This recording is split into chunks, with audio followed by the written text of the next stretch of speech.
Buongiorno everyone, welcome back to the Magpie Channel TV. It's a new week, happy bank holiday, still gutted though, can't lie.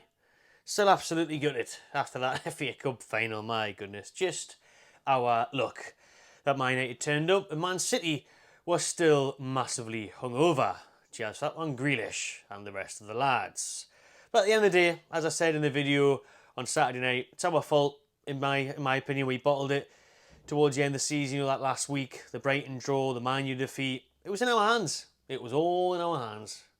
And we threw it away. But anyways, no point in dwelling on the past. Live in the present. Look towards the future. That's what we will be doing in this video. As always, throughout the summer transfer window, daily transfer news, daily Newcastle United news. So if you haven't already, hit that subscribe button and give this one a like, please. Thank you very much. As we talk about two potential targets for Newcastle, well, three really, as goalkeeper is a must signing for Eddie Howe and the Mags this summer. It has now come out that James Trafford has emerged as the #1 target to compete with Nick Pope for that goalkeeping spot. So they've went from looking towards Mamardashvili, who's my favourite, and we'll get into that soon. Obviously, Aaron Ramsdale has been linked for a very long time now as well. Hagrid, you know, he's doing up Southampton away ends in the playoff final fancy dress. That was a weird one. But it's also the transfer fee that's weird and too much for the Mags at the minute to reach their limit. So they're kind of looking away from the primary targets of Mamardashvili and Ramsdale and are now focusing their attention on Trafford. Still not ruling out going for the Georgian keeper Mamardashvili or Arsenal's keeper Aaron Ramsdale. But for now, according to the Mail, Newcastle have very much set their sights on the young English shot stopper, James Trafford. Obviously, he's been involved with the England setup for a few years now. He's really shined in that shirt in tournaments. He has impressed. That's what got him that £15 million move from Man City to Burnley. However, Burnley still got relegated. Company is on his way to Bayern Munich, so it's all falling apart there at Turf Moor. A big rebuild job for them, but then again, they're going to have that parachute Premier League money to bounce back from, just like Southampton did in that playoff final, and Leicester. So with Burnley, I think they'd be willing to sell for that 20 million. I think they could look at that and think, right, we'll get someone cheaper in for the championship campaign. And the thing with Trafford is, and this is what you have reacted to. So as always, we'll be posting on social media as well every single day, as we normally do on the Magpie Channel on Instagram. So go ahead and follow us there if you haven't already, and on Facebook and Twitter as well. That's the reaction there from our followers about the Trafford news. So mixed bag, to say the least. Some very negative ones. Some people unhappy, especially one there saying, oh, Eddie Howe, you know, he needs to get off this Brexit transfer strategy, saying all these English players. And then others are happy with it. Others think it's a very good signing. Some think it's average.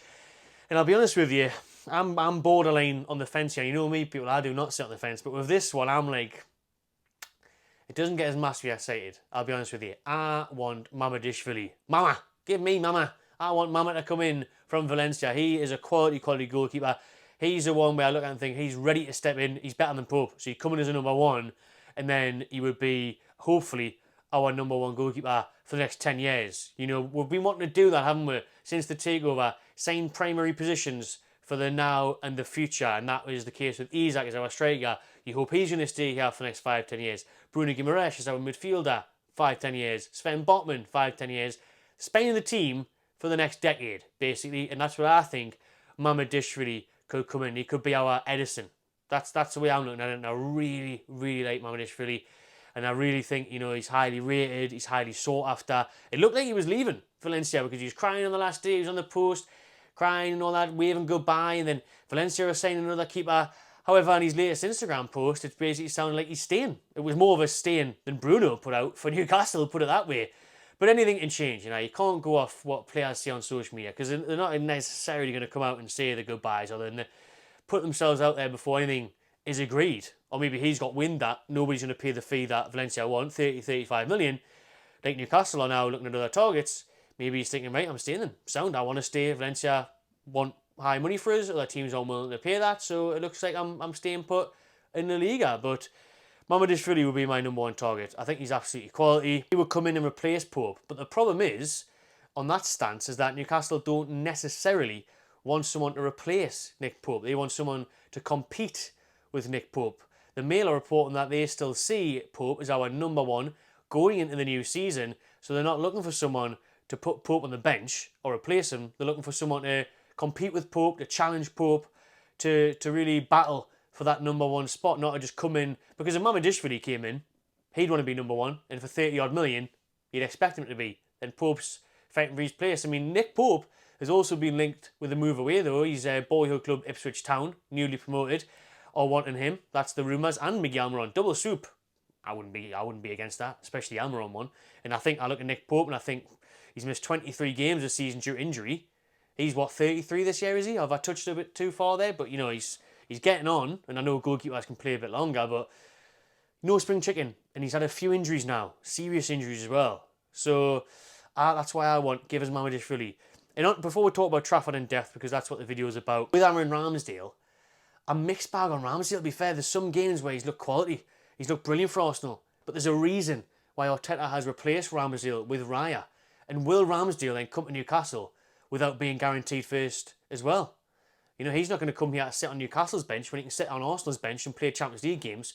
And now he can't even play Conference League games for us. No games. How many games is Aaron Ramsdale going to play for Newcastle if he's competing with Pope? Pope will still be starting until Pope makes a mistake or Ramsdale comes in with the cup games. Ramsdale's going to be wanting guaranteed first team football. He's not going to swap the Gunners for the Magpies. But let's be honest, Arsenal are the closest team to challenger Man City. As I mentioned, Arsenal are in the Champions League. So that wouldn't make sense for him, really, unless he was guaranteed first team football. And like I said, Ramsdale for me, sometimes you think, great keeper, great shot stopper. But then again, they brought in Raya because he wasn't the best with his feet. They brought in Raya because he's a bit prone to mistakes. I mean, the bloke himself said on a podcast that he struggles to concentrate for 90 minutes. I can't believe a footballer made that own admission, mind. For him to admit that was bizarre. You keep that to yourself, mate. Do you know what I mean? Scary. I don't want him lapsing of concentration in the 81st minute. If someone's one-on-one or there's a cross coming into the box and he's dreaming about what he's going to eat for tea tonight. Hopes his missus got the turkey dinosaurs on the go. I can't be doing that.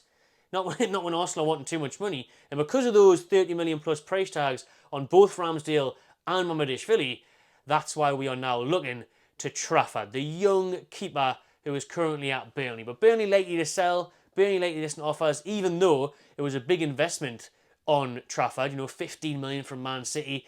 And like I say, he was in that Young England side, wasn't he? That he won the Golden Glove, that they won the tournament.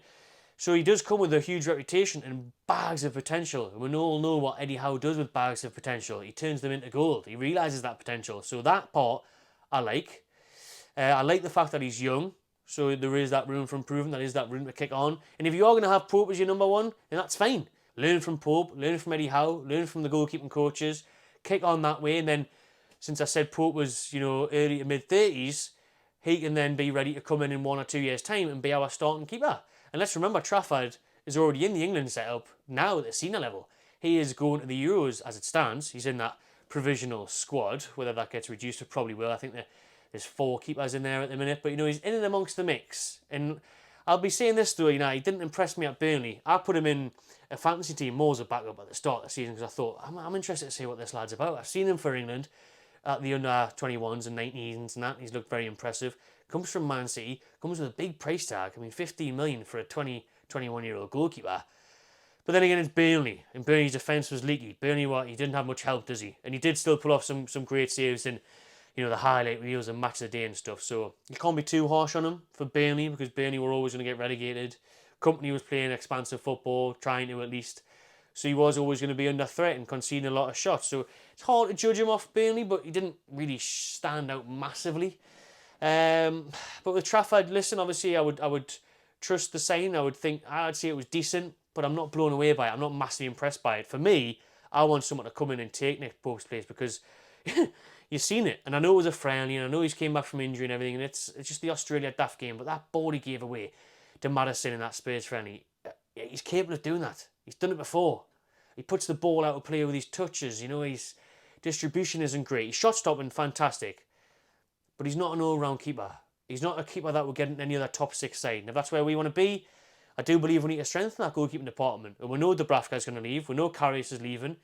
So we obviously need a goalkeeper. And I think if you're going to spend 20 million, that's what Burnley want for Trafford, I'd pay the extra 10 and get Mamardashvili. And you've got a ready-made keeper there. And I think it would give Pope a kick up the arse where he would elevate his plan. Or then he maybe go on and sell Pope to Ipswich, get some decent money, and then bring in Trafford to learn off Mamardashvili. But Mamardashvili's only 23, I think, 6'6". He's huge. He's class. I really like him. I really want Mamardashvili.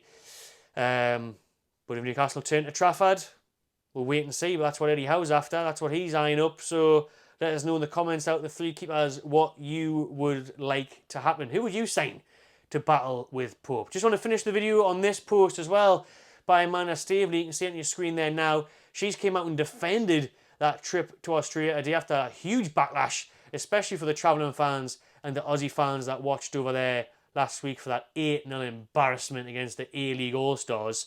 She's came out and said, and we all know this, I don't think she really come out and defended either, to be honest with you, but just came out and said, these commercial trips are all part of increasing revenue, and that's what big clubs do now. And yeah, we know that. I said it. That's the only reason this trip happened is for financial fair play, and that's exactly what's wrong with it.